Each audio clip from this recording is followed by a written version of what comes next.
একটু বালিশে মাথা লাগায় দিলটাকে বলো, এই মন, আমি কেন আমার যুবক ভাইয়ের মতো নামাজি হতে পারবো না? আমার ভাই যদি পারে আমি কেন পারবো না? পারবো না বলে কয়দিন মাথা বাঁকা করে আমি থাকবো? ব্যাং তার বন্ধু সাপেরে কয়, ও বন্ধু, তোরে মনে হয় যেন দেখতে অনেক লম্বা, তবে কয় হাত, একটু সোজা হয়ে যাও, আমি মাপ দিয়া দেখি। সাপ বলে, ও বন্ধু, তুমি বন্ধুত্ব রাখো আর সারো, সোজা হতে রাজি নাই। ব্যাং একদিন আবার এই বন্ধুর সাথে দেখা, আবার আবদার করেছে, মানে না।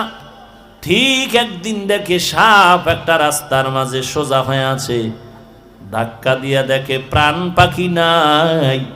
ব্যাং ডাক দিয়া কয়, বন্ধু, মনের কথাটা মানলি না, এখন তো ঠিকই সোজা হইলি, মরণের পর আগে হইলি না, এখন তোর সোজা হয় কোনো দাম নাই। মাথার টুপিটা ঠিক মতো রাখলি না, আঙ্গুলের নখগুলো মদিনার লাইনে কাটলি না, মাথায় মদিনার টুপি লাগাইলি না, বডির মধ্যে লম্বা পোশাক লাগাইলি না রে বাবা, ঠিকই মরণের পরে সাদা কাপড়ের প্যাকেটটা তো পরলি। তোরে যারা গোসল করাইতে নিল, মাথার চুল বেশি লম্বা হলে কেচে দিয়া কেটেই দিল, আঙ্গুলের নখগুলো যদি বড় থাকে গোসল করানেওয়ালা নখগুলো কেটে দিল। ওরে বান্দা, সেই লম্বা পোশাক তো পরলি মরার আগে না সোজা হওয়ার পর, কিন্তু ওই পরায় কি দাম? কাফনের প্যাকেট যখন হয়ে গেছে, এখন তুমি পীর না মুরিদ, ইমাম নাকি মুক্তাদি, ধনী নাকি গরিব, কে রাব, কে আর্মি, কে বিডিআর। কাফনের প্যাকেট হওয়ার পরে কে আলেম, কে আলেম না, কে প্রধানমন্ত্রী, কে রাষ্ট্রপতি, কে রিক্সা ড্রাইভার আর কে কোটিপতি, কোনো ভেদাভেদ নাই। কাপড়ের প্যাকেটের মধ্যে ঢুকার পরে রিক্সা ড্রাইভারেরও যেই অবস্থা, একজন কোটিপতিরও সেই একই অবস্থা। চেহারা দেখে বোঝা যাবে না এই লোকটা কোটি টাকার মালিক আর এটা বড় গরিব। কবরে যাওয়ার পরেও ফেরেশতারা জিজ্ঞাসাও করবে না তুমি ধনী না গরিব, তোমার বাহাদুরি কি পরিমাণ ছিল, কোনো কথা নাই। সবার বেলায় কথা হবে তিনটা, আমার বেলায়ও যেই কথা, আপনাদের বেলায়ও সেই কথা। 1 নম্বরে রবের পরিচয় দাও, 2 নম্বরে ধর্মের পরিচয় দাও, 3 নম্বর রহমাতুল লিল আলামিনের পরিচয় দাও। যারা রবের গোলাম হইয়া ইসলামের মালা গলায় লাগাইয়া সুন্নতের আমল নিয়ে কবরে যাবে, জবাব যখন ফেরেশতারা চাইবে, মাটি দিয়া সবাই যখন বিদায় হয়ে যাবে, 2 জন ফেরেশতা আসিয়া মাথার মুষ্টিটা খোলার পর প্রশ্ন করবে, রবের পরিচয় দাও। রবের গোলাম জবাব দিবে, রব্বি আল্লাহ, আমার রব হলেন আমার আল্লাহ, দীনিয়াল ইসলাম, আমার ধর্ম হলো ইসলাম। এরপরে রাস্তা একটা বানায়া আমার রসুলকে দেখায় বলবে, চিননি এই মুহাম্মদ নবীরে, এই ব্যক্তিরে। নবীর যারা সুন্নতের আশিক, এরা বলবে, ইনি তো আমার সেই মায়ার নবী, যেই মায়ার নবীর বয়ান শুনতাম আলেমের জবানে, যেই নবীর সুন্নতের মায়ায় টুপি লাগাইছি, দাড়িটা লম্বা করেছি।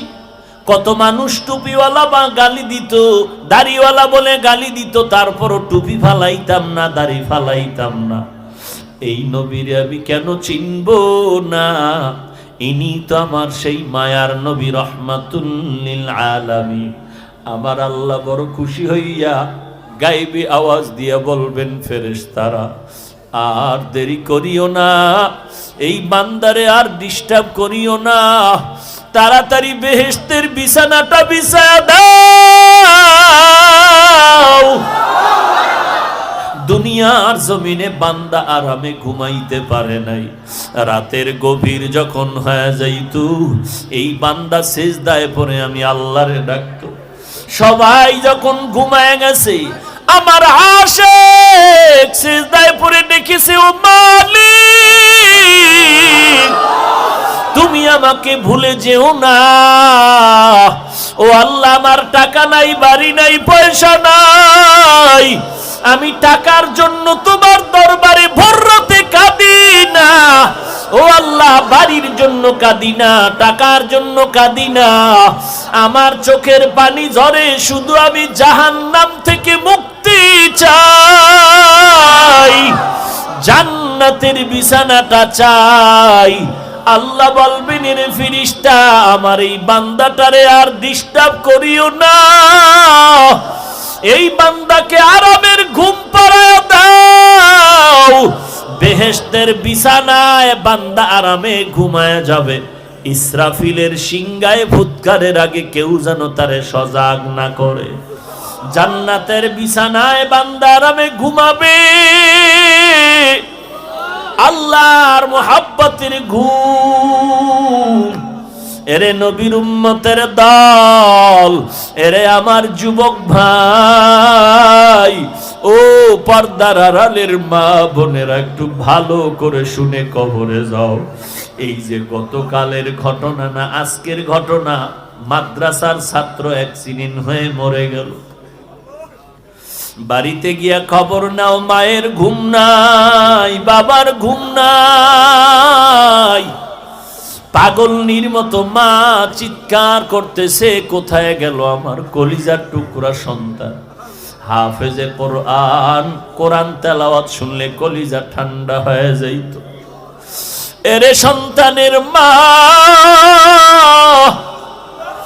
এমন একটা সন্তানের মাও যদি হইতে পারতারে মা, জীবনটা ধন্য। কারণ কোরআনওয়ালার এত দাম, কিয়ামতের ময়দানে কোরআনওয়ালা একা জান্নাতে যাবে না, আরো 10 জন গুনাহগার জাহান্নামীকে সুপারিশ করে জান্নাতে নিয়ে যাবে। এরে নবীর উম্মতের দল, কত ছাত্ররা অ্যাক্সিডেন্ট হইয়া ঢাকা মেডিকেলে কান্নায় বিভোর, কোনো হুঁশ জ্ঞান নাই রে বাবা। কয়দিন আর যৌবনের বাহাদুরি করবা? এই চোখে দেখতে দেখতে কত বন্ধুরে হারায় ফেললাম, এই জীবনে কত লাশের সামনে জানাজার ইমামতি করলাম, এই হাত দিয়া কত কবরস্থানে মিনহা খালাকনাকুম বলে মাটি দিলাম। কোন দিন আবার আমার গায়ে মাটি পড়বে জানা নাই, কোন দিন আবার মসজিদের খাট বের হইয়া তোমার ঘরের দরজায় যাবে,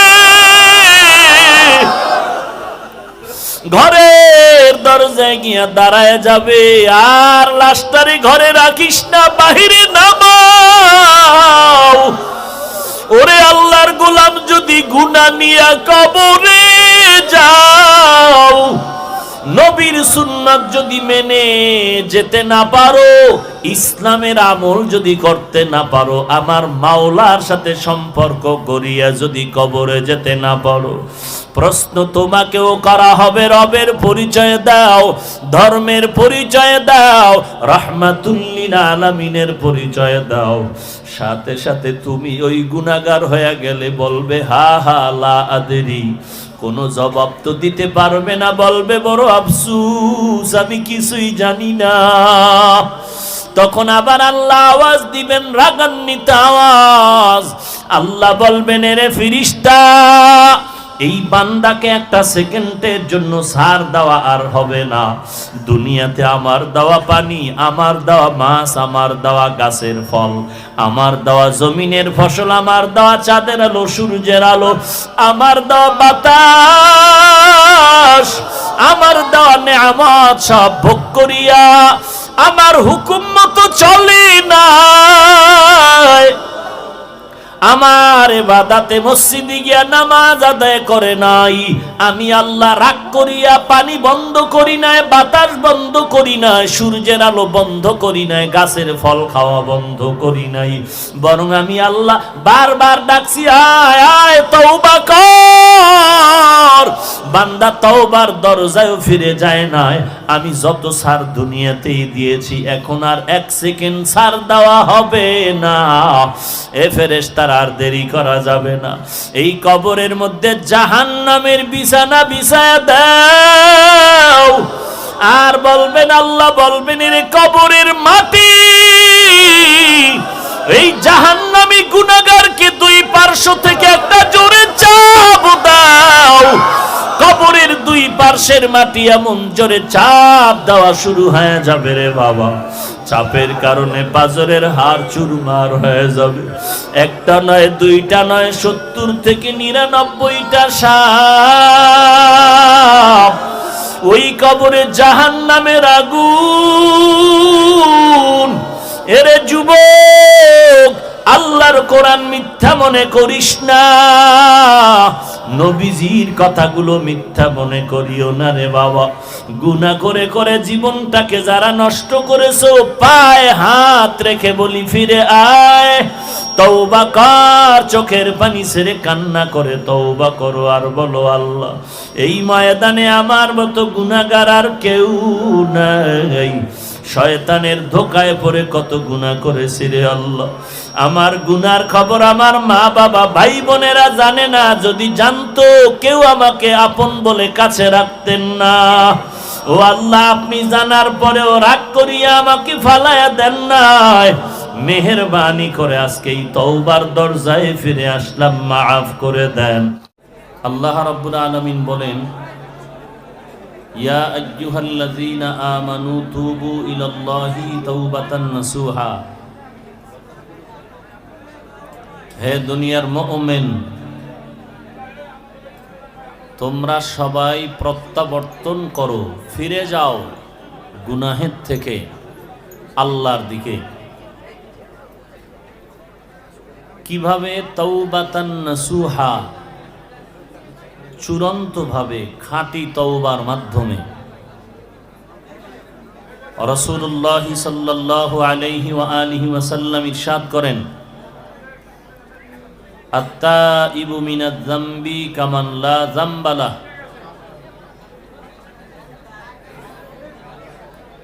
তওবা করনেওয়ালা ব্যক্তি এমন আল্লাহর কাছে দামি যে সে কখনো গুনাহ করেনি, কখনো গুনাহ করেনি।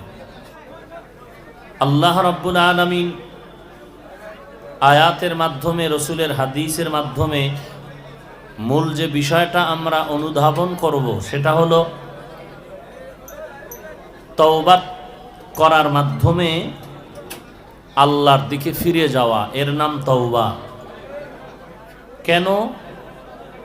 কারণ গুনাহ নিয়া মৃত্যুবরণ করলে ওই বান্দার জন্য শাস্তি ভোগ করতে হবে। কিন্তু আল্লাহ রাব্বুল আলামিন চান না তার কোনো বান্দা গুনাহ নিয়ে কবরে যাবে আর শাস্তির যোগ্য হবে। এমনকি আল্লাহ চান না যে তার বানানো বান্দাগুলো কেউ জাহান্নামে যাবে। এ কারণে আল্লাহ বারবার তওবার আহ্বান করেন। আর যারা তওবা খাঁটি মতো করবে, তাওবাতান নাসুহা, এমন তওবা যে গলায় ছুরি আসলেও মরণাপন্ন অবস্থার সামনে যদি দাঁড়িয়ে যায়, এরপরও সে কখনো গুনাহের কিনারায় যাবে না, এর নাম তাওবায়ে নাসুহা। এমন তওবা করো, জীবন চলে যাবে, গুনাহ করা যাবে না, এর নাম তাওবাতান নাসুহা, খাঁটি তওবা।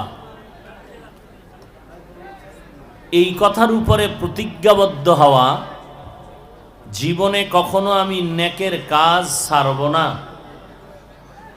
জীবনের বিনিময় হলেও আমি গুনাহের কাজ করব না, এর নাম তাওবাতান নাসুহা। এই তওবাকারীকে আল্লাহ এতটাই যে পছন্দ করেন যে গুনাহ থেকে ফিরে গেল, আল্লাহর কাছে সে এত দামি যে সে জীবনে কোনো গুনাই করে না। একটা মায়ের গর্ভ থেকে বাচ্চা যখন নিষ্পাপ বেরিয়ে আসে, তওবা করনেওয়ালাও গুনাহমুক্ত নিষ্পাপ হয়ে যায়।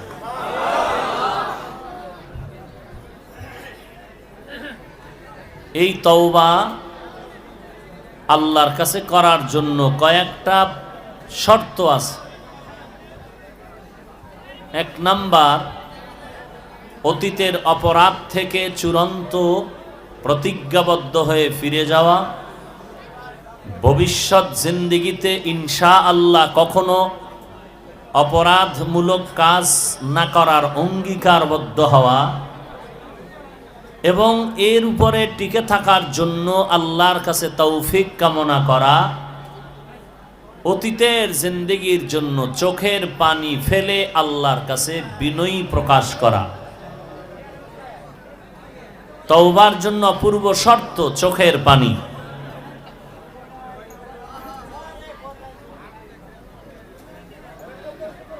ইস্তিগফার, গুনাহ মাপ চাওয়া। ইস্তিগফার বড় দামি একটি সম্পদ।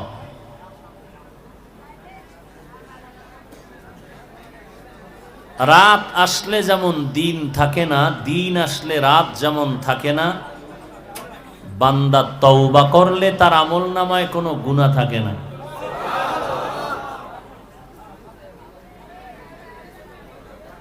আল্লাহ তওবাকারীকে বেশি বেশি মোহাব্বত করেন। হাদিস শরীফে রাসূল বলেন, প্রত্যেকটা বনি আদম অপরাধী, কিন্তু ওই ব্যক্তি উত্তম অপরাধী যে ভুলের মধ্যে পড়েও তওবা করে নেয়, স্বীকার করে। অর্থাৎ ভুল করা এত পরিমাণ মারাত্মক নয়, ভুল স্বীকার না করা যে পরিমাণ মারাত্মক। আল্লাহ তওবার আহ্বান করে কি চান? যারা পাহাড় সম পরিমাণ অপরাধ করেছো, এক ফোঁটা চোখের পানিও যদি ছেড়ে দাও, মাছির মাথা বরাবর। রসুল বলেন, গাভীর ওলান থেকে দুধ বের করে ভেতরে যেমন ঢুকানো সম্ভব নয়, মাছির মাথা বরাবর চোখের পানি ফেলনেওয়ালাকেও শাস্তির ঠিকানা জাহান্নামে দেয়াও সম্ভব নয়।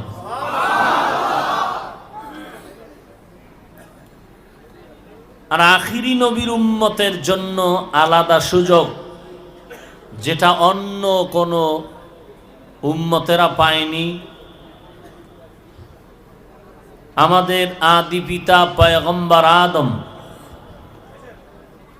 আবুল বাশার, তিনি একদিন আফসোস করেন আর বলেন, ফকিহ আবুল লাইস সামারকান্দি রাহমাতুল্লাহ আলাইহি লিখেছেন, পয়গম্বর আদম একদিন আফসোস করেন যে আমি একজন নবী হইয়া এই পরিমাণ সুযোগ পেলাম না, যেই পরিমাণ সুযোগ আমার আল্লাহ আখিরি নবীর মোহাব্বতে তার উম্মতের দিবেন।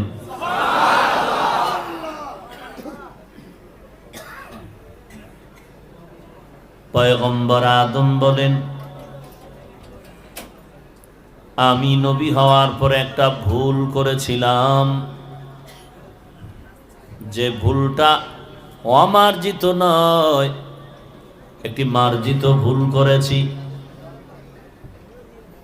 যেটা আল্লাহর কাছে ভুল না, আমি মনে করেছিলাম ভুল। এটা মার্জিত, কোনো অমার্জিত নয়। শুধু আল্লাহ বলেছিলেন, উসকুন আনতা ওয়া যাওজুকাল জান্নাহ ওয়া কুলা মিনহা রাগাদান হাইসু শি'তুমা ওয়া লা তাকরাবা হাযিহিশ শাজারাতা ফাতাকুনা মিনাজ الظالمين উসকুন আনতা ওয়া যাওজুকা আল জান্নাহ, বসবাস করো তুমি এবং তোমার স্ত্রী স্বাধীনভাবে। আনতা ওয়া যাওজুকাল জান্নাহ,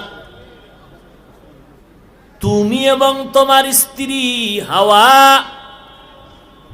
দোনোজন জান্নাতে থাকো স্বাধীনভাবে, বিচরণ করো, তবে সাবধান।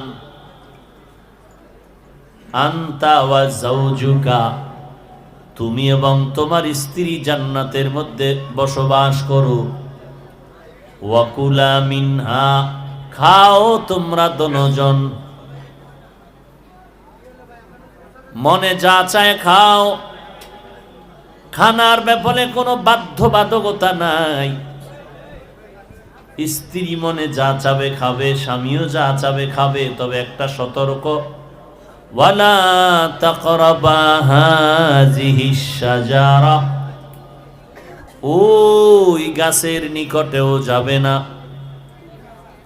যদি যাও ফাতাকুনা মিনাজ জালিমিন, তো তোমরা অবাধ্যদের অন্তর্ভুক্ত হয়ে যাবে।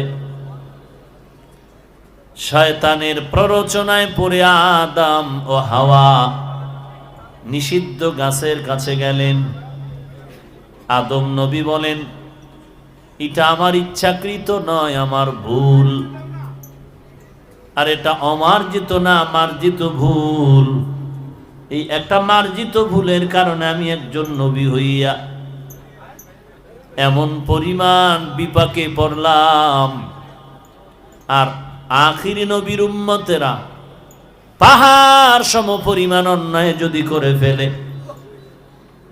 মার্জিত না, সব অমার্জিত, আল্লাহ তাদের কেমন সুযোগ দিবেন, যে সুযোগ আমি আদম নবী হয়েও পেলাম না।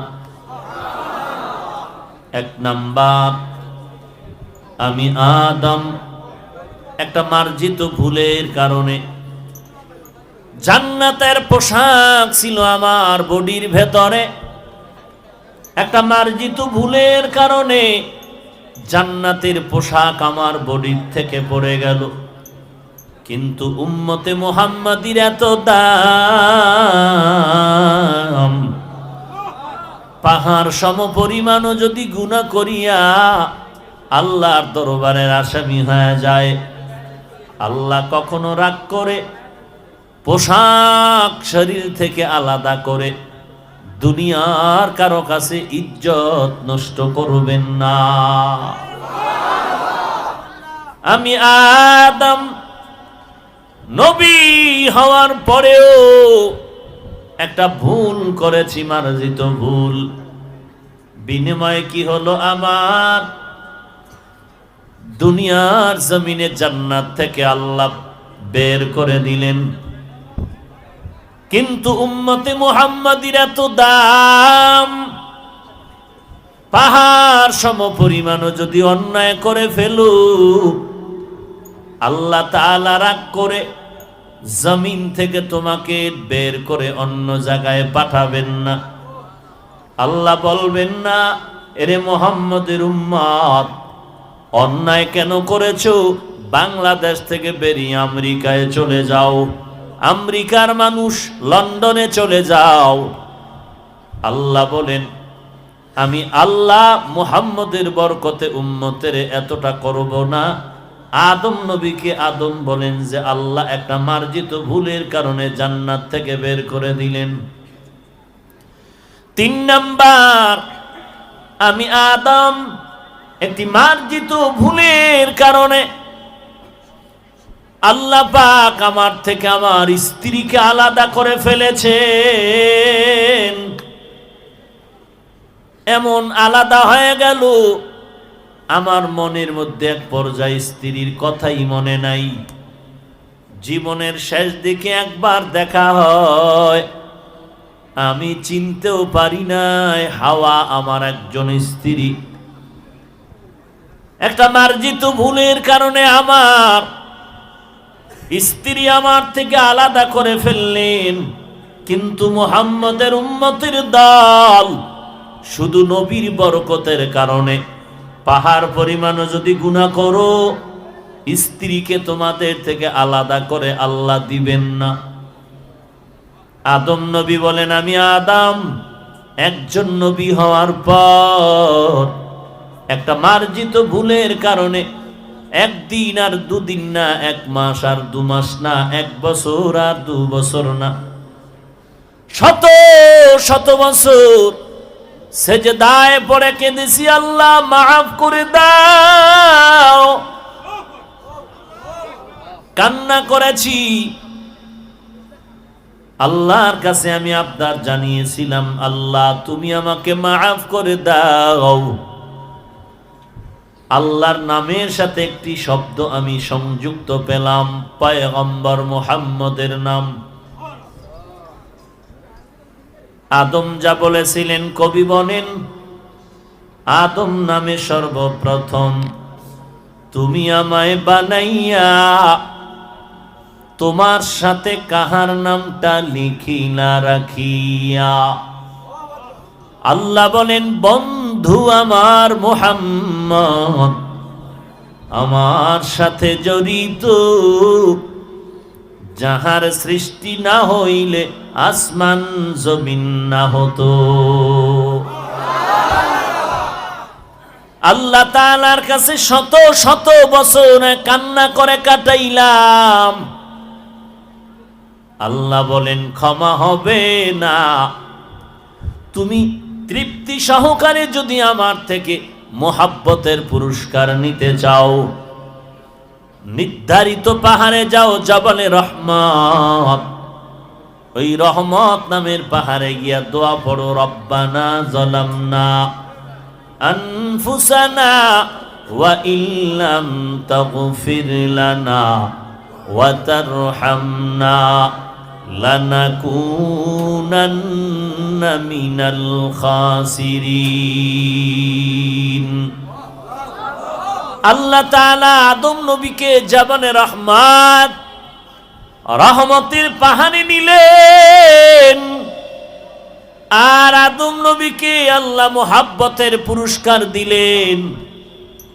আদম নবী বলেন, এরে মুহাম্মাদের উম্মত, পাহাড় সমপরিমাণও যদি অন্যায় করো, আল্লাহ তাআলা তোমার জন্য নির্ধারিত কোনো জায়গায় পাঠায় বলবেন না অমুক জায়গায় গিয়া ক্ষমা চাও, বরং পুরা জমিনের যেখানে থাকো, পৃথিবীর এবং গ্রহের মধ্যে যেখানেই থাকো, তুমি আসমানেও থাকো, শূন্যের মধ্যেও থাকো, সমুদ্রের মাঝখানে গিয়েও যদি ডাকো, হে মালিক আমার মতো গুনাহগার কেউ নাই, তোমার মতো দয়াময় কেউ নাই, মেহেরবানি করে তুমি আমাকে মাফ করে দাও। রাতের গভীরেও যদি ডাক দাও, আল্লাহ বলেন, এরে গোলাম, দুনিয়ার মানুষ সব সময় আমি আল্লাহকেই ডাকে, আমি আল্লাহরই তালাশ করে, কিন্তু এমন একটা সময় আছে যেই সময় বান্দা আমাকে ডাকার টাইম পায় না, আমি বান্দাকে ডাকতে থাকি। অতি গভীর হয় রজনী যখন, নীরবে প্রভুর নাম জপিও তখন, প্রভুর করুণা যদি পাইবারে চাও, প্রভুর করুণা যদি পাইবারে চাও, গভীর রাতে উঠে প্রভুর গুণগান গাও, গভীর রাতে উঠে প্রভুর গুণগান গাও। সমুদ্রের মাঝখানে যখন ডাকবা আল্লাহ, আল্লাহ বলেন, তুই কই তালাশ কর, আমি তো তোর কাছেই আছি। গভীর রাতে তুমি দেখবা দুনিয়াওয়ালাদের দরজায় তালা লাগানো, আল্লাহ বলেন তুই রাত্র যত গভীর হয় ততই আল্লাহ বান্দার কাছে হাজির। ওয়া ইযা সাআলাকা ইবাদি আন্নী ফাইন্নী করিব উজিবু দাওয়াতাদ দাঈ ইযা দাআন ফালইস্তাজিবু লি ওয়ালইউমিনু বি লাআল্লাহুম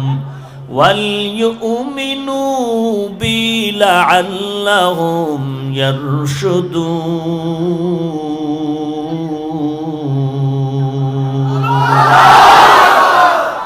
আল্লাহ তাআলা বলেন বান্দা যখন আমাকে ডাক দেয় আর কিছু চায়, আল্লাহ বলেন ফাইন্নী করিব, আমি তোর নিকটে আছি। কোথায় আমাকে তালাশ করো, আমাকে ডাক দিবি, জবাব পেয়ে যাবি।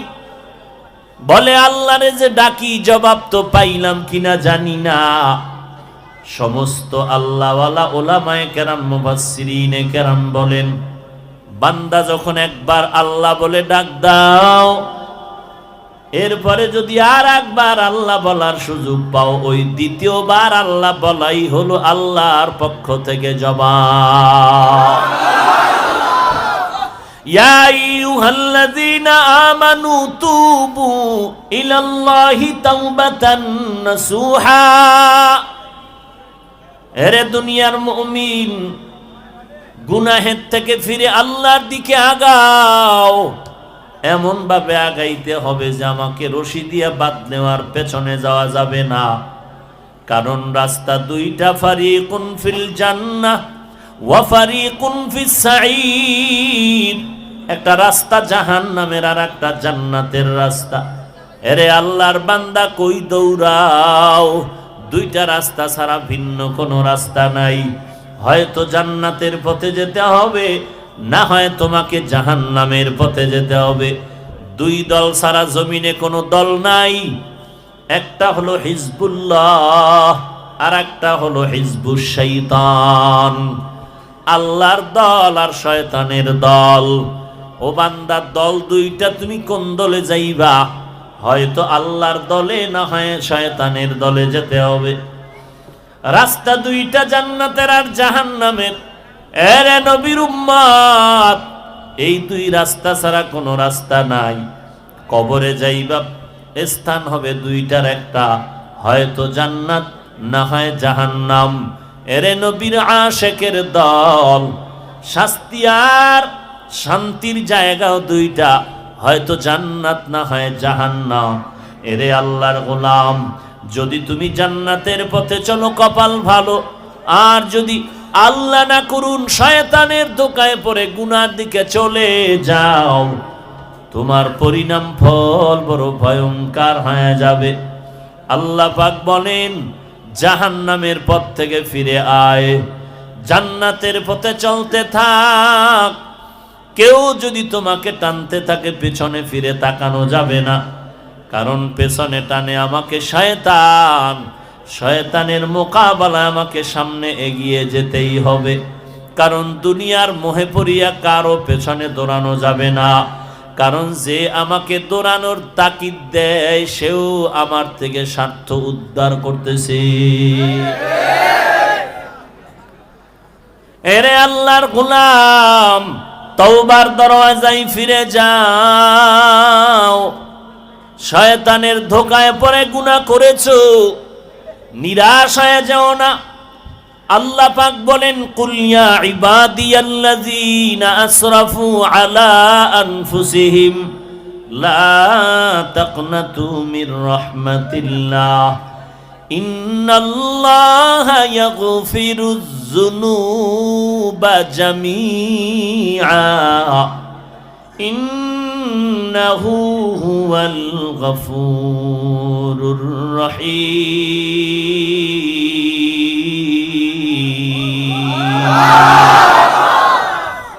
আল্লাহ তাআলা বলেন, হে নবী আমার বান্দাদের জানায় দেন, তোমরা যারা গুনাহ করে নিজের উপরে জুলুম করেছো, আমি আল্লাহর রহমতের দরজা থেকে ফিরে যেও না। কারণ আমি আল্লাহ বড় গফফার। আমার কাছে বান্দা চাইতে দেরি, পাইতে মোটেও দেরি হয় না। যারা চেয়েছেন তারা পেয়ে গেলেন। এরে নবীর আশিক আল্লাহর বান্দা যুবক, গুনাহ করে করে করে করে জীবনটাকে বিনষ্ট করে ফেলেছে। এমন কোন গুনাহ নাই যে গুনাহ বান্দা করে নাই। তবে তার জীবনের গুনার মধ্যে স্মরণীয় এক মারাত্মক অন্যায় হলো মানুষ হত্যা করা। এরকম করে করে একজন আর দুজন না, প্রায় ৯৯টা মানুষকে হত্যা করে ফেললো বিনা অপরাধে, জুলুম করে। জীবনের শেষ বেলায় এসে চিন্তায় পড়ে গেল, কপাল বড় খারাপ, কি করেছি আমি? কত মায়ের সামনে তার সন্তানের লাশ, কত মা আমার পা জড়ায় কেঁদেছিলেন যেন আঘাত না করি। ওই সন্তানের উপরে আমি আঘাত করেছি। এইভাবে হঠাৎ করে দিলের মধ্যে একটা দাগ কাটলো, কি উপায় হবে আমার জিন্দেগিতে? এলাকার সবাই বলে আমার মতো খারাপ আর কেউ নাই। এই অভিশাপ নিয়ে যদি আমি কবরে যাই, আমি একাই যে কবরে ভুগতে থাকবো তা না, আমার অপরাধের কারণে আমার সন্তানের উপরেও মানুষ অপবাদ দিবে, তিরস্কার করবে, আর বলবে চিনুনি এই ছেলেটা ওই এলাকার বড় সন্ত্রাসী দুর্নীতিবাজের ছেলে। আমি এই অপবাদ নিয়ে কবরেও যেতে চাই না। আমার পরিবারের উপরে অপরাধকে আমি জিন্দাও রাখতে চাই না। মনটাকে ফ্রেশ করে বিনয়ের সাথে তওবার জন্য দরজা খুঁজতেছে। হঠাৎ একজন সাধারণ এক বান্দার কাছে চলে গেল আর বলেন, ও আল্লাহর বান্দা, আমি আসছি, আমার জন্য জান্নাতের কোনো পথ খোলা আছে নাকি? আমার তো ভয় লাগে। আল্লাহর বান্দা কয়, রে যুবক, এমন কি মারাত্মক অন্যায় করেছো যে তুমি আল্লাহর কাছে মাপ পাইবা না, ভয় লাগে? যুবক বলে, ও আল্লাহর বান্দা, আমি একটা না দুটো না, এই জমিনে আমার হাতে জবাই করেছি ৯৯টা মানুষ। আল্লাহর বান্দা এলেমের গভীরতা না থাকার অভাবে ডাক দিয়া বলে, রে যুবক, তুমি এত বড় অন্যায় করে আবার ক্ষমার দরওয়াজা তালাশ করো, তোমার ক্ষমার কোনো দরওয়াজা নাই। যুবক চিন্তায় পড়ে গেল, এখন যেহেতু আমার ক্ষমার কোনো পথ নাই, তাহলে আমার অন্যায় করা না করাই সমান হয়ে গেল। মেজাজটা গরম হতে থাকলো। তরবারিটা হাত থেকে বের করে যে বলছে তোর ক্ষমা নাই তাকেও হত্যা করে ১০০ পূরণ করে ফেললো। এবার বাড়িতে রওনা। হঠাৎ আর একজন আল্লাহওয়ালার সন্ধান পেলেন। এবার তার কাছে যাবেন, পরামর্শ নিলেন কেমনে যাওয়া যায়। বলে, এভাবে আগাও। বলে, আমি এত বড় অপরাধী। বলে, আমার আল্লাহ পাক রব্বুল আলামিনের রহমতের দরজার সামনে তোমার পাহাড় সম পরিমাণ অন্যায় কিছুই না। মহাসমুদ্রের ভেতরে টোটাল ঢাকাওয়ালাদের বাথরুমের ময়লা নদীর মধ্যে যখন জোয়ার ভাটায় চলে যায়, এর কোনো অস্তিত্ব থাকে না। বান্দা জমিন ও আসমান বরাবর গুনাহ যদি করে বসো, আমার মালিকের রহমতের সমুদ্রের সামনে কিছুই না। আয়ে বেরাদার দূরে বাসা জিয়ারে বদ, ইয়ারে বদ বদ তরবুয়া দজ মারে বদ, মারে বদ তন হাতুরা বার যা জানাত, ইয়ারে বদ বার জানে ইমানত জানাত। यारे बदआ रद तुरासुए जहीम यारे नेकू गिरे तयबी नईम। আল্লাহ পাক রব্বুল আলামিন বলেন আমি কেমন রহমান, আমি ইমানদারদেরও খানা দেই বেঈমানেরও দেই। যেই নদীর মাছ মুমিনেরাও খেতে পারে বেঈমানেরাও খাওয়ার স্বাধীনতা দিলাম। আমি আল্লাহর এত বিরোধিতা করলো, আমি একবারও রাগ করিয়া পানি বন্ধ করি নাই, বাতাস বন্ধ করি নাই, বরং আমি আল্লাহ রহমতের দরওয়াজা দিয়া ডাকি বান্দা আয় আয়। আমি আল্লাহকে আল্লাহ বলে ডাক দিবি, জিন্দেগীর সব গুনাহগুন আমি মাফ করে দিব। যুবক পরামর্শ নিল যে হ্যাঁ আমার ক্ষমার পথ খোলা, এবার তওবা করার জন্য আল্লাহর ওলির দরবারে রওয়ানা। রাস্তার মাঝে যাওয়ার পর হঠাৎ আজরাইল এসে তার জীবনটা নিয়ে গেল। এখনো তওবা করার জন্য আল্লাহর ওলির কাছে যেতে পারে না, এর আগেই জীবন শেষ। হঠাৎ তার রূহটা নেওয়ার জন্য জান্নাতি ফেরেশতারাও আসছে, জাহান্নামের ফেরেশতারাও চলে আসলো। জাহান্নামী ফেরেশতারা বলে এর রূহটা জাহান্নামে নিয়ে যাব, কারণ জীবনে কোনো ভালো আমল করে নাই। জান্নাতি ফেরেশতারা বলে ওর রূহটা জান্নাতে নিয়ে যাব, কারণ বান্দা জীবনের গুনাহ থেকে তওবা করার জন্য রওয়ানা। জাহান্নামীরা বলে এখনো তওবা করে নাই, তাহলে তোমরা কেন জান্নাতে নিবা? এখন তর্ক শুরু হয়ে গেল।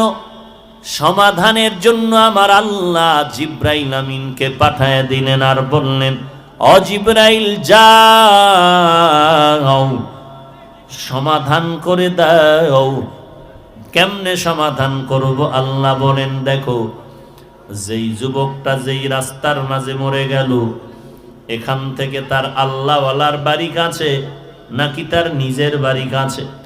যদি আল্লাহওয়ালার পথ কাছে থাকে তাহলে তারে জান্নাতের ফেরেশতার হাতে দিয়া দাও, আর যদি বাড়ির পথটা কাছে থাকে, আল্লাহওয়ালার বাড়ির পথটা যদি দূরে থাকে তো জাহান্নামের হাতে দিয়া দাও।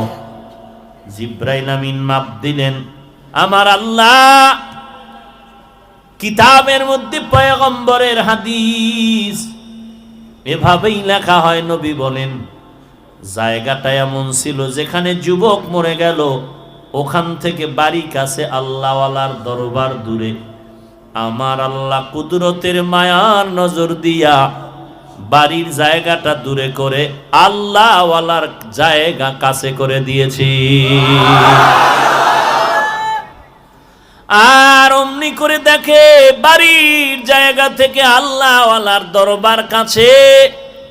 জিবরাইল আমিন বলে জান্নাতি ফেরেশতারা তাকে নিয়ে যাও। আল্লাহ বলেন বান্দা আমি কেমন মায়ার মালিক জানো? 1 বিঘা যদি আমি আল্লাহকে পাওয়ার জন্য আগাও, আমি আল্লাহর রহমত তোর দিকে 1 বিঘা না 1 হাত আগায় যাবে। যদি বান্দা 1 হাত আগাও, আমি আল্লাহর রহমত 2 হাত আগায় যাবে। যদি কোনো বান্দা বান্দি গুনাহ থেকে তওবা করে, আমি আল্লাহর দিকে তুই হেঁটে হেঁটে আগাও, আমি মাওলার রহমত তোর দিকে দ্রুত গতিতে দৌড়াবে।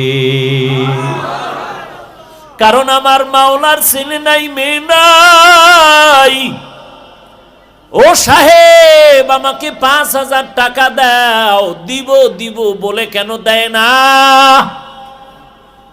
কারণ ওর পেছনে ছেলে টানে, মেয়ে টানে, স্ত্রী টানে, বন্ধু বান্ধবেরা টানে, আর বলে আমার পেট ভরে না, তুমি আর একজনের পেটের ধান্দা কি করে করো? আল্লাহ বলেন লাম ইয়ালিদ ওয়া লাম ইউলাদ, আমি আল্লাহর কোনো ছেলে নাই, মেয়ে নাই, কাউকে জন্ম দেই নাই, কারো থেকেও জন্ম নেই নাই। এরে বান্দা আমার গোলাম, যখন তুমি আমার কাছে চাও আমি আল্লাহকে কেউ পেছন থেকে টানে না। আমার জমিনে আমি যাহা কিছু বানাইলাম সব থেকে আমার প্রিয় হলো আমার বান্দা। এরা যখন আল্লাহ বলে ডাক দেয়, আমি আল্লাহর কুদরতি অন্তরে মায়া জন্ম হয়। আমি আল্লাহ বান্দাকে চাওয়া মাত্র চাহিদার বেশি তাকে দিয়া দেই। हर गोरी दे ने के तू तैयार है, जू न मंगे उससे तू बेजार है। या अय्युहल्लज़ीना आमनू तूबू इलल्लाहि तौबतन नसूहा। तौबा नसूहा एमन तौबा करो গলায় ছুরি আসবে, মরে যাব, আর গুনাহ করব না। গলার উপরে ছুরি আসবে, নবীর সুন্নতের মালা ছাড়ব না। এরে নবীর উম্মতের দল, কে তোমাকে ধোকায় ফেলে রাখলো? মদিনার আদর্শ তুমি মানতেছো না, পায়ে ধরে ধরে বলার পরেও টুপি পরো না, নামাজ পড়ো না। কোন ধোকায় পড়ে আছো রে মুমিন ভাই? মনে মনে ভাবতেছো হুজুরদের কথা শুনে যদি টুপি মাথায় দেই না জানি কোন স্বাধীনতা নষ্ট হয়ে যায়। ওরে আল্লাহর গোলাম, আমরা যারা টুপি পরলাম, দাড়ি রাখলাম, নামাজ পড়ি, পর্দা করি, হালাল খাই, আলহামদুলিল্লাহ, আমাদের তো স্বাধীনতাও নষ্ট হয় নাই, সম্মানও কমে নাই, ইজ্জতও কমে নাই, না খাইয়াও কেউ মরি নাই। তুমি চাকরি পাইবা না বলে কোরআনের দরজা থেকে ফিরে গেলা।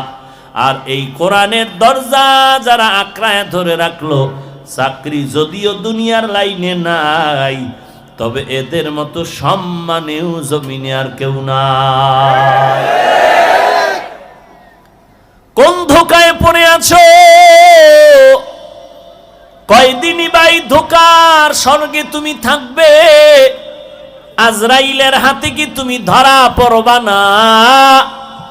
কই গেল নমরুদ, কই হামান, কই কারুন, কই গেল ফিরাউন?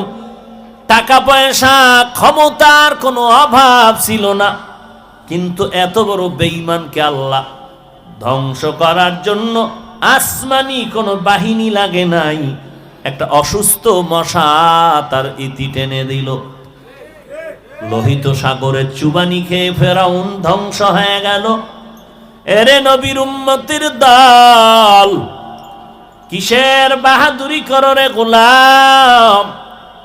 আজরাইল যখন তোমাকে ধাক্কা দিবে, তোমার ছেলে মেয়ে কান্না করেও তোমাকে আর বাঁচায় রাখতে পারবে না। যদি বাঁচাইতে পারত, যেই ডাক্তারেরা অসুস্থ রোগীকে সুস্থ করে দেয়, ওই সুস্থ করে দেওয়ার মালিক ডাক্তার না, একমাত্র আমার আল্লাহ। যদি ডাক্তার সুস্থ করার ক্ষমতা রাখতো, তো ডাক্তার অসুস্থ হতো না। আল্লাহর উপরে ভরসা করে সামনে আগাও। বেঈমানের চিন্তা করে লাভ নাই, ওর জাহান্নাম ছাড়া উপায় নাই, ওর কোনো জান্নাত নাই, ওর কোনো ধর্ম নাই। এজন্য ওর চলাফেরার কোনো হিসাব নাই, কোনো ব্যালেন্স নাই। কিন্তু তুমি আমি মুসলমান, তোমার আমার আল্লাহ এক, নবী এক, কাবা এক, কোরআন এক, কালেমা এক, ধর্ম এক, দুনিয়াতে আসাও এক, মরণও এক, কাফনও এক, কবরের প্রশ্ন এক। অতএব তোমার প্রশ্ন আছে, জবাবদিহিতা আছে। বেঈমানের কোনো প্রশ্ন নাই, কোনো ধর্ম নাই, কোনো আদব নাই, কোনো ব্যালেন্স নাই, কোনো হিসাব নাই, যখন যা মনে চায় করে। কিন্তু যেহেতু তোমার আমার গলায় ইসলামের গন্ডি লাগানো, ইমানের কালেমার ফিতা লাগানো আছে, তুমি আমি মন গড়া চলতে পারবো না। কারণ তোমার আমার কদমে কদমে আসামির কাঠগড়ায় হিসাব দিতে হবে। অতএব তওবা করে নাও। তোমার আমার মতো কত যুবক এই জমিনে আছে, চাকরি করে, কোটি টাকার ব্যবসা করে, এক টাকাও হারাম খায় না। তোমার আমার মতো কত আল্লাহর বান্দা বান্দি আছেন, চাকরি করে, এক টাকাও ঘুষ খায় না, ঘুষ নেয় না, দেয় না। তোমার আমার মতো কত আল্লাহর বান্দা বান্দি আছেন, টুপিও ফালায় না, নামাজও বাদ দেয় না, দাড়ি কাটে না, স্কুল কলেজে লেখাপড়া করে বেপরদায় চলে না, নামাজ বাদ দেয় না, র্যাব আর্মি পুলিশ বিডিআর সাংবাদিক সাহিত্যিক কবি উকিল ব্যারিস্টার নামাজ বাদ দেয় না, আর জীবনে নামাজ ছাড়বো না, বেপরদায় চলবো না, মা বাবার বিরোধিতা করব না, আলেম ওলামাদের বিরোধিতা করে গুনাহগার হব না, সহিভাবে কোরআন পড়ব, নামাজ পড়ব, মুরব্বীদের সাথে বেয়াদবিমূলক আচরণ করব না, দেশ ও জাতির বিরুদ্ধে ষড়যন্ত্র করব না। তওবা করার যদি নিয়ত হয়, খাঁটি তওবার নিয়তে দুটো হাত আল্লাহকে দেখায় দাও। আয় আল্লাহ সবার হাত কবুল করে নেন, তওবা কবুল করে নেন, তওবার উপরে মজবুত হয়ে চলার তৌফিক দান করেন, আমিন। আলহামদুলিল্লাহি রাব্বিল আলামিন, ওয়াসসালাতু ওয়াসসালামু আলা সাইয়্যিদিল আম্বিয়া ওয়াল মুরসালিন ওয়া আলা আলিহি ওয়া আসহাবিহি আজমাইন। ইয়া আরহামার রাহিমিন, ইয়া আরহামার রাহিমিন, ইয়া আরহামার রাহিমিন। রব্বিরহামহুমা কামা রাব্বায়ানি সগীরা। ও দয়ার মালিক, কুদরতের নজর দিয়ে তাকায় দেখেন কত উলামায়ে কেরাম, কত হাজী সাহেব, কত মুরব্বী, কত চাকুরিজীবী, কত ব্যবসায়ী, কত যুবক ভাইয়েরা, আয় আল্লাহ কত ছাত্র ভাই, পর্দার আড়ালের কত মা বোনেরা হাত তুলেছেন। মেহেরবানি করে আমাদের জীবনের সব গুনাহগুলো মাফ করে দেন আল্লাহ। মাহফিল কবুল করে নেন, মাদ্রাসা মসজিদ কবুল করে নেন, আয়োজনকারীদের কবুল করে নেন, সহযোগিতাকারীদের কবুল করে নেন, এলাকাবাসীকে কবুল করে নেন। আয় আল্লাহ প্রশাসনিকভাবে যারা সহযোগিতা করেছেন তাদেরও কবুল করে নেন। জনপ্রতিনিধির দায়িত্বে থেকে যারা সহযোগিতা করেছেন তাদেরও কবুল করে নেন। সারা দুনিয়াতে শান্তি দান করেন আল্লাহ। বেঈমানের হাত